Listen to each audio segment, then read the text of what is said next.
training, I'm a historian, and I received my PhD in American history.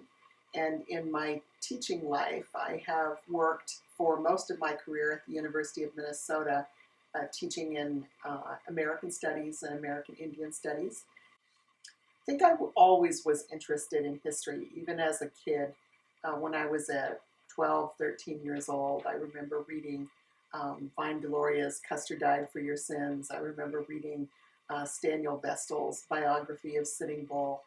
I think I was very inspired by my grandfather, which is kind of a funny thing to say because I never really knew him. He was born, I was born just shortly after he passed away.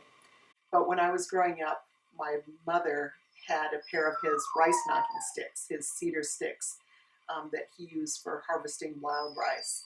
And she showed them to me when I was probably about 13 or 14 years old. I really don't know where they were before that time because I don't remember ever seeing them before. But she told me about, these were belonged to Grandpa Aganash, and these were the sticks that he used when he went out to harvest wild rice.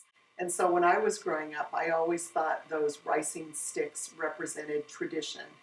And I came to learn that my grandpa was probably the first generation of Ojibwe men to actually harvest wild rice. So I've written a couple of other books before this most recent one, which is called My Grandfather's Knocking Sticks, Ojibwe, Family Life and Labor on the Reservation.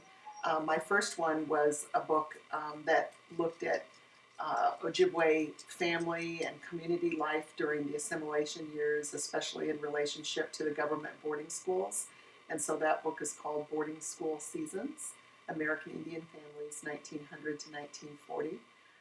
I also wrote a book called Holding Our World Together, Ojibwe Women and the Survival of Community, that was about, tried to take a long view of Ojibwe women's lives in the Great Lakes from the years of well before the creation of reservations. And so my process is to kind of be inspired by historical documents that I find in archives, and that gives me ideas about how to write chapters in a book. And so I've always kind of said that I don't know that my work process is the same or different than other historians, but I always say I can only understand the big picture by looking at people on the ground and how they're living their everyday lives. And our family story kind of departs a little bit.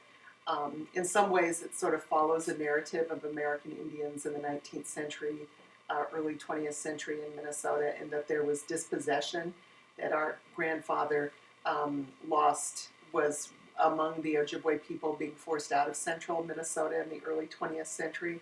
So he ended up taking an allotment up on White Earth, as many Ojibwe people from that part of the country were doing at the time. He married my grandmother in the early 1920s. And so since that time, we were Red Lake Ojibwe because he lost his land at Big Sandy Lake where he had grown up as a young man. He eventually lost his allotment as well. And so our family story has really centered around Red Lake because that's where Grandma Aganash was from. Well, I learned a lot about their day-to-day lives. I think I had a general sense of what their lives were like, but I came to, because I found some records up in Red Lake that the Indian agent had kept about my grandmother and grandfather, I knew a little bit more about some of the details of their lives that I didn't know before.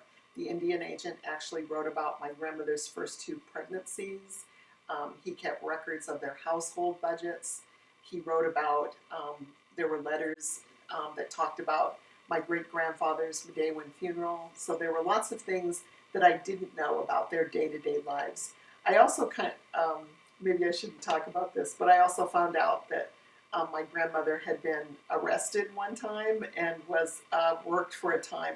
Part of her survival was to work as a bootlegger on the reservation, and she was arrested at one point and went before the tribal judge. So there were lots of details that I really didn't know about both of them before I started doing this work.